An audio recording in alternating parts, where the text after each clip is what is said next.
Good afternoon, everyone. I'm Riley King, and welcome to the Riley King Newscast, right here on RK News Network.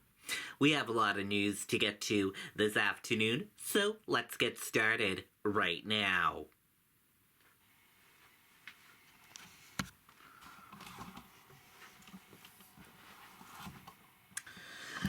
First up, man suffers life-threatening injuries in Manchester fire. Let's take a listen to that video from WMUR News 9. The estimated haul time is now 96 minutes.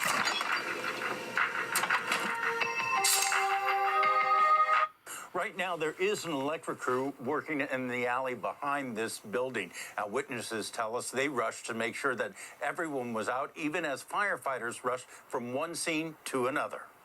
The time they got here, things started fillering out in fireballs. A home on Walnut Street in Manchester was engulfed by flames shortly before 6 o'clock Monday night. A lot of loud bangs. It's not like fireworks when the electric part of the house caught on fire. It was insane. The fire department says crews were on the scene within 3 minutes of the first call, and they were able to rescue a man from the burning building before things got worse. One witness described seeing the man who was injured. His whole back of his head was all burnt, and his face was charred. It's also very scary and traumatic because it could happen to anybody, and I hope everybody was out alive. Firefighters were ordered out of the building once the primary search was done. At that point, officials say flames were burning through the roof. After 45 minutes, crews were able to go back in and get things under control. This fire was the second for some crews in just a matter of hours. Right as this fire was coming in, we were still on scene of another large brush fire up the road, so the city's resources were definitely depleted. I can't say enough about the firefighters. They have done an amazing job today. They've been working all day. Firefighters were able to keep the fire from spreading to any of the surrounding buildings. As for the cause, that remains under investigation. Reporting live in Manchester, Ray Brewer, WMUR News 9. Okay, there you go on that video and that report.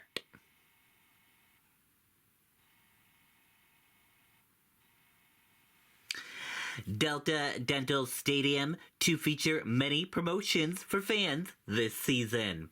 Let's take a listen to that video from WMUR News 9. And I'll tell you, it is wonderful to be out here this morning. There is not a stitch of wind. It feels warm. I'm ready for baseball. How about you? I am. I appreciate you bringing the good weather with us this week, but it is a beautiful morning and a beautiful day.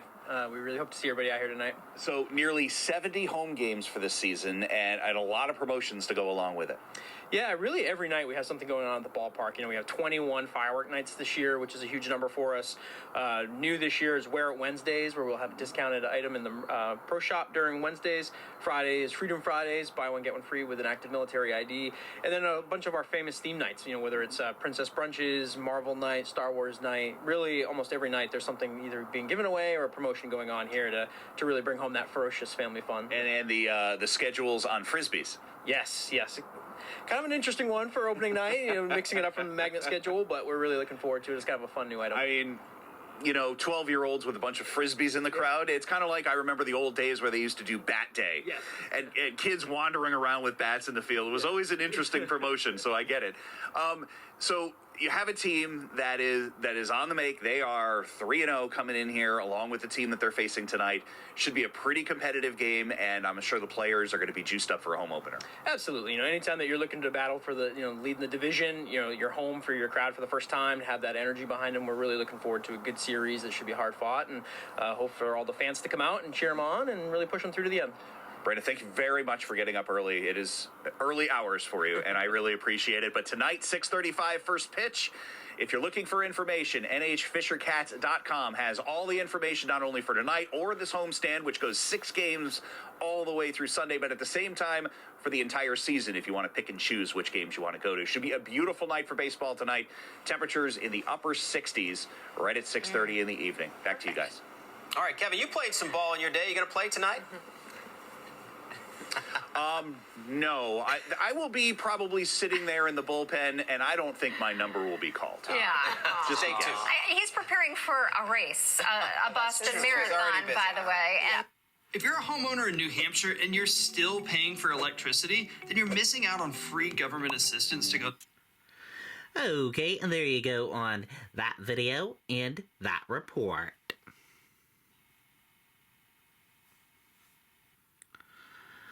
Officials urge preparedness as wildfire season gets underway. Let's take a listen to that video from WMUR News 9. People should really be careful with any fires or try not to do any burning this time of year because everything is so dry.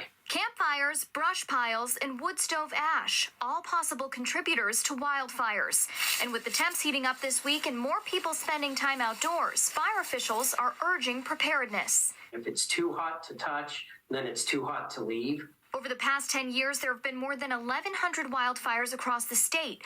While most have been small, there have been some larger ones, like last year's Bemis fire that burned more than 100 acres in the White Mountains. Right now, with the fuel conditions that are out there and how the humidity is, it's able to spread so fast. Officials say the dry and windy conditions this time of year don't help. Bedford fire crews have responded to at least 2 fires so far this month that may have started outside. It's a matter of making sure that anything that is incendiary, a smoking material, anything that's hot, ember or whatnot is disposed of properly, making sure stuff is wet down and just keeping that so that way it can't spread. If you want to have an outdoor fire, you need to get a state fire permit, which is only available when daily fire conditions indicate that it's safe to burn. You can also get a seasonal permit for a fire pit. And if you're looking to do an outdoor burn, you can get one of those permits at your local fire department or online. Live in Bedford, Hannah Cotter, WMUR News 9. Okay, and there you go on that video and that report.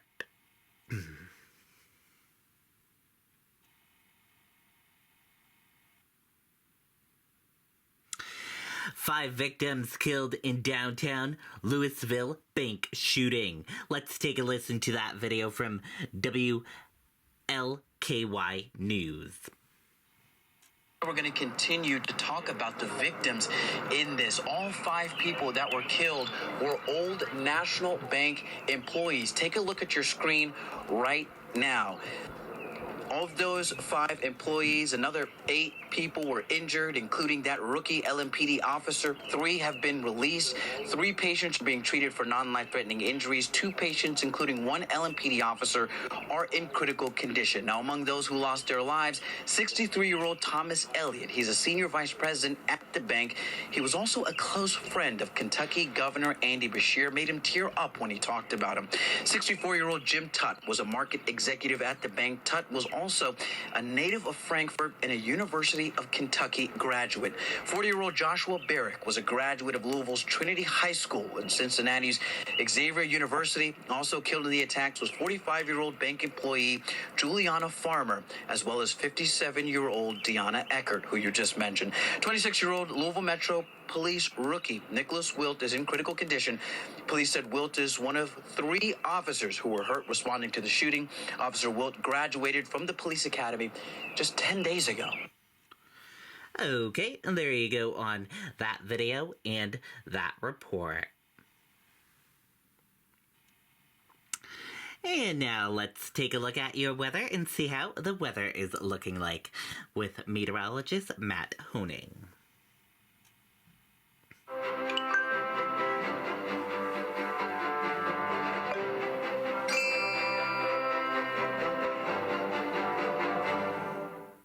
Another unseasonably warm April day on the way, with temperatures back in the 60s to even near 70 in a few spots this afternoon. High pressure off to our south, helping to pump in a gusty westerly wind that at times will get over 20 miles per hour today. There was a front stretching through the northern Great Lakes. That may touch off an isolated shower or two, especially across the North Country later on today. Not quite as much full sun today either. It's more like a mix of sun and clouds, but hard to ignore those temperatures. It'll be nice to be outdoors today. Mid-60s to even some lower 70s, especially Concord, Rochester, Point South.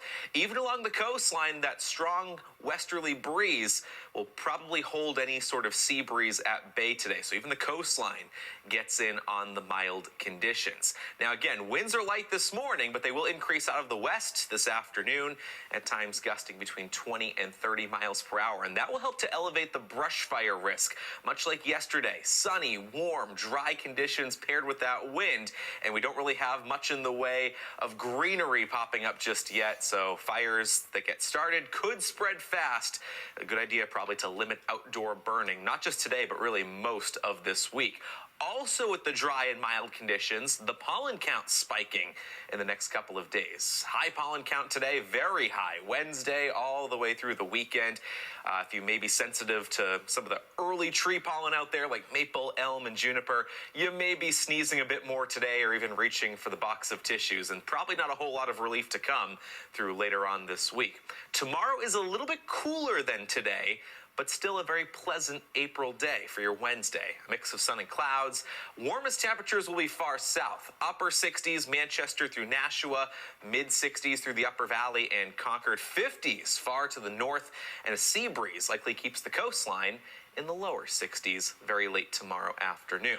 But it's a brief cool down on Wednesday. Check out the readings Thursday and Friday. A stretch of even summer-like conditions. We'll probably get close to 80 Thursday, and a lot of towns probably do crack, if not even exceed, the 80-degree mark in time for Friday. Keep in mind, highs in the 80s. Those are average high temperatures for late June. So really some unseasonable warmth on the way for late week. Now, we'll turn cooler over the weekend, but still mild at that. Partly sunny Saturday, highs in the low 70s. Clouds thicken up on Sunday. The chance is there for a few showers, and that could extend into the morning of Marathon Monday with a trend toward drier conditions for the afternoon. Okay, and there you go on that weather forecast from meteorologist Matt Honing. And that does it for this afternoon edition of the Riley King Newscast right here on RK News Network. Thank you for tuning in and watching. Have a great day and goodbye.